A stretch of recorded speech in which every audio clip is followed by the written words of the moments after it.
guys, aujourd'hui on est sur une nouvelle story time et je vais vous raconter comment ou à quel point j'avais supplié Dieu pour cette relation. Hello, si on ne se connaît pas encore, moi c'est Laken Paola, bienvenue sur ma chaîne YouTube. Ici je fais des vidéos sur les soins capillaires, l'hygiène et je partage mes expériences avec vous pour vous éviter les mêmes conneries. Donc si vous n'êtes pas encore abonné, abonnez-vous, ça me ferait très plaisir de vous avoir parmi mes abonnés s'il vous plaît. Aussi, je tiens à signaler que si vous remarquez qu'il y a plein de bruit, c'est parce que je suis juste à côté de la fenêtre et qu'il y a une grosse route à côté de chez moi. Et que voilà, je ne peux pas faire autrement parce que mon micro est hyper sensible. Donc la qualité de l'audio, c'est vraiment le mieux que je puisse faire pour l'instant. Mais avec le temps, ça va sûrement s'améliorer. Donc voilà, sans plus tarder, entrons dans le vif du sujet. Alors, cette personne et moi, on a commencé à sortir ensemble. J'étais très jeune, c'était la première relation sérieuse que j'avais avec quelqu'un. Et donc voilà, comme chaque relation et tout, au début c'est toujours genre l'amour fou. Bon, pas comme chaque relation, hein, mais au moins la plupart des relations de notre génération maintenant, au début c'est très bien. C'est l'amour fou et tout baigne, tout va bien, machin. Et qu'au fil du temps, en fait, il y a les vraies situations de la vraie vie qui commencent à surgir. Et quand vous ne connaissez pas, vous ne savez pas comment manager tout cela, bah, ça crée des tensions. Et après, on s'est dit que la meilleure solution, c'est vraiment se séparer, quoi. Et donc, c'était ça mon cas. J'étais dans une phase où j'avais fait plusieurs années de relation avec cette personne. Et j'étais tombée enceinte de lui. Et voilà. Donc, arrivé à un moment donné, je m'attendais, j'attendais quand même, j'attendais une meilleure considération de sa part sur certains points.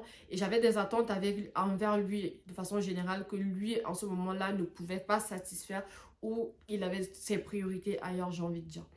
Du coup, en fait, je savais que, ok, la priorité que j'étais pour lui au début, ce n'était plus le cas maintenant. Genre, les choses avaient grave changé entre nous.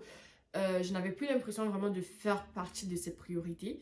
Pourtant, j'attendais un enfant de lui. Et pour moi, dans mon cas, je suis quelqu'un, en fait, je sais pas faire semblant dans les relations. Déjà, en général, je sais pas faire semblant. Genre, si j'ai quelque chose à dire, je vais lui dire comme ça, on va régler nos histoires et puis c'est bon, quoi. Et donc, je pouvais pas me contenter de ça, en fait.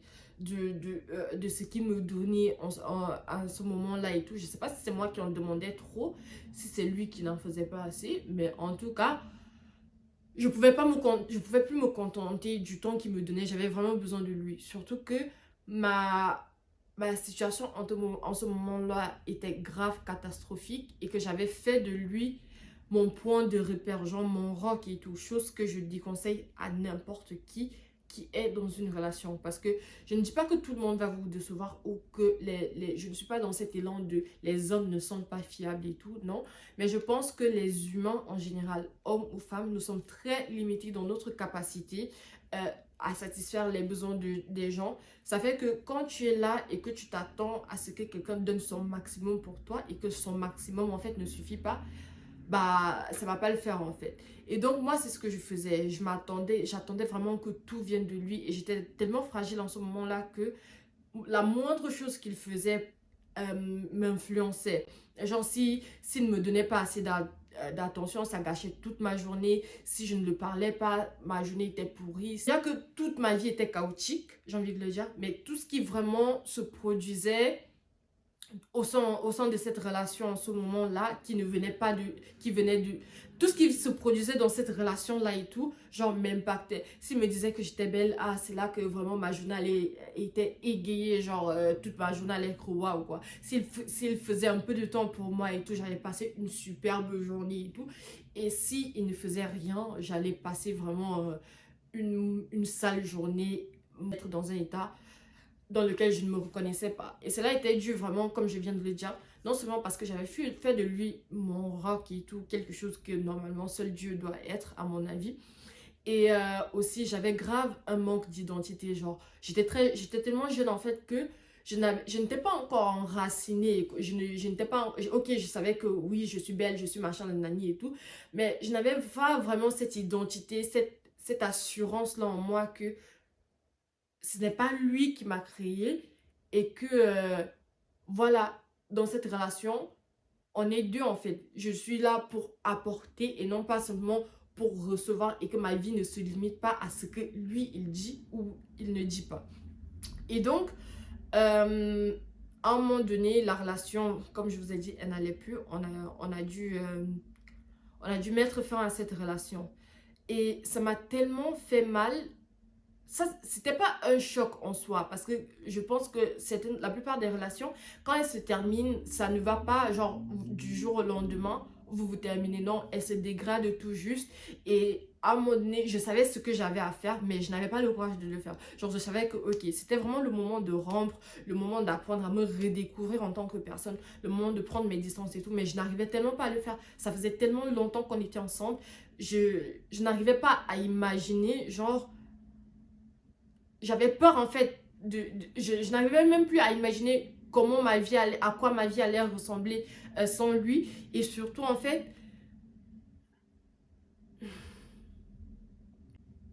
fait, je ne voulais pas aussi, genre je me disais quelque part, genre ok, genre on va avoir un enfant et voilà, je ne veux pas que mon enfant grandisse sans son père, entre guillemets, parce que moi ça a été mon cas. C'était pas rose, je n'ai jamais manqué de rien, mais c'était pas non plus la vie que j'aurais choisie pour moi, quoi. Donc je ne voulais pas ça pour lui, et ça fait que j'étais tellement attachée, j'étais tellement attachée à lui, émotionnellement liée, que juste la simple idée de rompre, à la limite, ça me traumatisait. Et c'est là que ça devenait toxique, quoi. Genre, tu peux aimer quelqu'un, oui, mais je me dis pas à ce point. Genre, meuf, c'est même pas ton mari, c'est même pas... calme-toi, frère. Et moi, c'était vraiment mon cas, genre... J'ai tellement envie de dire, ah, je l'aimais de tout mon cœur et tout. Mais c'était pas de l'amour, en fait. C'était pas de l'amour. C'était vraiment la crainte, je sais pas quoi, en fait. Et donc, ce que j'ai fait, au lieu de prendre mes responsabilités comme une grande fille et rompre et dire que, ok, vraiment briser cette glace et me dire, ok, tu sais quoi, I'm gonna figure it out, je vais m'en sortir et tout, non. J'ai commencé à tester. Je lui ai dit, tu sais quoi, c'est bon, j'ai besoin d'une pause et tout. Et si je suis honnête avec moi-même, la pause, c'était vraiment pour voir à quoi ma vie allait... Genre, si je respirais encore sans lui, quoi. Genre, à quoi ma vie allait peut-être ressembler si je ne passais pas... Si je passais toute une journée, genre 3 jours sans parler avec lui et tout, ce que j'allais faire de ma vie. Ça a l'air bête, mais c'est tellement ça, mon Dieu. Oh, waouh. Donc... j'ai fait une pause qui normalement était censée durer une semaine, mais au bout de 3 jours, je n'en pouvais plus et tout. J'étais là, je l'écrivais, machin, nanani. Et gars, he didn't play the game, nigga. Le gars n'a pas joué avec moi et tout. Il m'a dit, meuf, tu sais quoi, c'est bon en fait. Le tralala qu'on est en train de faire là, c'est bon, il y en a marre et tout. Donc, il a rompu avec moi. Et comment vous expliquer? Ah, meuf. Donc, comment vous expliquer que c'était comme si tout mon monde s'était écroulé devant moi. Mais j'ai jamais autant eu mal de toute ma vie. En plus, avec les hormones de grossesse, ça veut dire que tu sens... Non, mais tu sens la douleur te pénétrer et tout. Ah, c'était grave. C'était grave. Non, non, non. Ah, Seigneur, plus jamais de toute ma vie. C'était trop grave. Donc, c'est-à-dire, mon mal était malin. Non, genre, j'avais mal. J'avais le gourmand au carré. Non, au cube. Donc, c'est-à-dire, non. Non. Attendez, je me reprends. Mais j'avais tellement mal. Je sais pas. En plus, j'étais dans une phase où je me disais, mais laisse tomber, Seigneur, ma vie doit doser en fait. Qu'est-ce qui m'arrive? Et donc, dans ce mal-là et tout, comme nous tous, on a l'habitude de faire et tout, c'est genre, quand tu as tellement mal, bon frère, c'est là que tu repenses à Dieu. Parce que quand j'étais bien dans ma relation, c'est clair que je partais à l'église et tout, mais frère, Dieu était là, tu vois, mais il n'était pas le centre. Et donc, comme on m'a déçu là-bas, je me disais, Seigneur, si tu ne répares pas mon cœur, je suis mouru. Je suis mouru. Au pire, prends-moi même maintenant. Comme ça, on quitte sur ça. Parce que tellement... De toute façon, la douleur que je ressens en ce moment, c'est pas normal et tout. C'était tellement intense. Et voilà. je me suis tournée vers Dieu. Et vu que mon espoir est en Dieu, je me suis dit, je n'ai pas accepté la rupture tout de suite. Je me suis dit, Seigneur, tu blagues. La relation, si, non, tu ne peux pas me faire ça. Toi-même. Donc, c'est-à-dire que toi-même, là où tu connais, tu connais comment je suis attachée à cette personne. Tu connais comment j'aime cette personne et tout. Tu connais. Toi, tu vois la douleur, donc, la douleur qui est en train de me pénétrer en ce moment. Tu ne peux pas. Et en plus, on va avoir un enfant. Genre, est-ce que, Seigneur, toi qui dis que tu es le Dieu d'amour, toi qui m'aimes et tout, est-ce que vraiment tu veux que mon fils grandisse sans son enfant et tout? Non, c'est pas possible. Genre, toutes ces années, tout cet investissement et tout, genre, donc rester comme ça. Non, Seigneur, je veux ma relation. En plus, c'était genre ma première relation sérieuse. Je me disais, genre, Seigneur, je veux pas quitter de relation en relation et tout. Je veux ma relation. Dieu, donne-moi un signe que cette relation, tu vas la restaurer et que cette relation, c'est ta volonté pour moi. Quand je vous dis que je cherchais les signes partout, mais vraiment partout. Et surtout, j'étais devenue à la limite paranoïa. Genre, j'étais dans les vidéos YouTube sur ah, vraiment, comment savoir que c'est ce que Dieu veut pour toi? Comment savoir que c'est ton futur mari? J'ai honte. J'ai vraiment honte. C'est pas possible. Genre, comment savoir que c'est ton futur mari et tout? Comment reconquérir ton ex? Waouh! Comment reconquérir ton ex? 5 méthodes pour faire en sorte que ton ex revienne. Patati tatata, c'est monté, c'est descendu. Donc, j'ai cherché les méthodes, les secrets, je ne sais pas quoi, en fait. Juste pour pouvoir restaurer cette relation et tout. Mais, ce que j'écoutais tellement, je ne mettais... Je ne sais même pas déjà si je le mettais en pratique. Parce que ma vie était seulement comme ça. Donc, à un moment donné, j'avais tellement occupé mon esprit à demander à Dieu de restaurer cette relation, de me redonner cette personne pour que je puisse faire ma vie avec lui et tout. Mais ça n'arrivait pas. Et donc, à un moment donné, j'étais là un soir sur mon lit, que voici, en train de pleurer. Et je me disais, et j'étais en train de prendre conscience vraiment que cette relation était finie, quoi. Genre que ça allait vraiment être la fin finale et tout, qu'il n'y avait pas de réconciliation possible. Pas que c'était pas possible, mais genre ça n'allait pas arriver et tout. Et donc, à un moment donné, j'ai dit, Seigneur, vraiment, qu'est-ce que je dois faire maintenant? Et Dieu, j'ai entendu Dieu me répondre, il m'a dit en anglais, parce que mon frère, Dieu et moi on communique en anglais, donc on n'est pas vos égaux. Donc, parce que je priais en anglais et tout, il m'a dit hide in me. Et genre en français ça veut dire cache-toi en moi.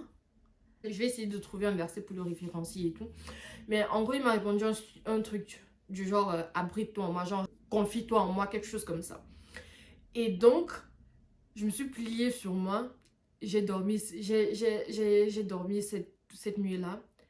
Et le temps est passé, j'ai commencé à ne plus penser à cette personne de cette manière. On a un enfant, donc on est amené à se voir et tout. Entre les frustrations, machin, nanani, c'est monté, c'est descendu et tout. Chaque fois, à un moment donné, j'avais accumulé tellement d'amertume dans mon cœur. Parce que, pas simplement parce que la situation ne s'arrangeait pas. Parce que, à un moment donné, je n'étais même plus dans l'élan de « Ah, je veux cette relation, machin ». Je voyais des traits de caractère où je me disais, ah, ça c'est clair qu'avec le caractère que lui il a et avec le caractère que moi j'avais, genre moi ma mauvaise bouche et tout, car on n'allait pas s'entendre, c'est clair que ça n'allait pas donner un bon match. Donc, j'ai fini par comprendre que j'avais besoin en fait, Dieu voulait m'amener à un autre niveau et que j'avais besoin d'abord d'être restaurée en moi-même. Genre, de toute façon, je désirais cette personne et tout, que je demandais à Dieu de pouvoir être avec lui, pas par amour pour lui, mais par peur de l'avenir et tout, par peur, parce que, tout simplement parce que c'était ce que je savais en fait, c'était la seule personne que j'avais jamais connue et tout, ça me donnait un sens de sécurité, en gros. Et au fil du temps, Dieu m'a montré que ce n'est pas lui ma sécurité en fait, c'est Jésus ma sécurité. Ma sécurité vient de Dieu, ma sécurité ne vient pas de lui en fait, parce que lui c'est un homme, même s'il le voulait et tout, il n'a pas les moyens de combler tous les désirs. C'est tout que moi qui... Mon frère, moi, il mes caprices, on se connaît. Donc, moi, j'ai les attentes très high. Je ne suis pas une petite fille. Donc, les choses que je désire vraiment dans ma vie et tout, il n'a pas la possibilité de combler ça et tout. et que cet amour que je désirais tant recevoir, cette attention et tout, Dieu me donne ça au quotidien. Et pas simplement de façon spirituelle que je sais que je suis enracinée en lui, mais Dieu m'a donné un nombre de personnes incroyablement fiables. Ok, ce ne sont pas des relations amoureuses, mais vraiment des personnes incroyablement fiables où je me dis, ok, genre tout ce que j'avais besoin qu'il soit pour moi, Dieu l'est, mais au cas, mais je sais même pas, je sais même pas comment commencer à expliquer ça, quoi. Et donc, voilà.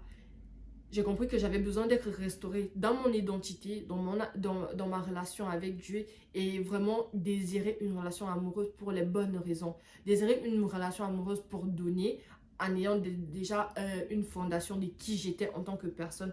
Comme ça, ma relation en fait, que si je me marie un jour par la grâce de Dieu, que cette relation ne devienne pas toxique parce que voilà, tout mon être est vraiment centré sur cette personne. Quoi. Donc voilà, je sais pas si ça a beaucoup de sens et tout, mais je voulais juste partager ça avec vous en espérant que ça édifie quelqu'un qui passe par des moments difficiles et où tu te dis que mon frère, cette personne c'est mon oxygène et tout, je n'arrive pas à vivre sans elle. C'est faux. C'est faux et c'est très malsain. Et voilà.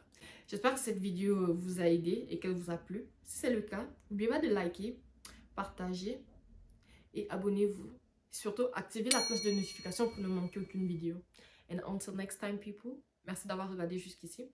And until next time, people, stay blessed. Mwah!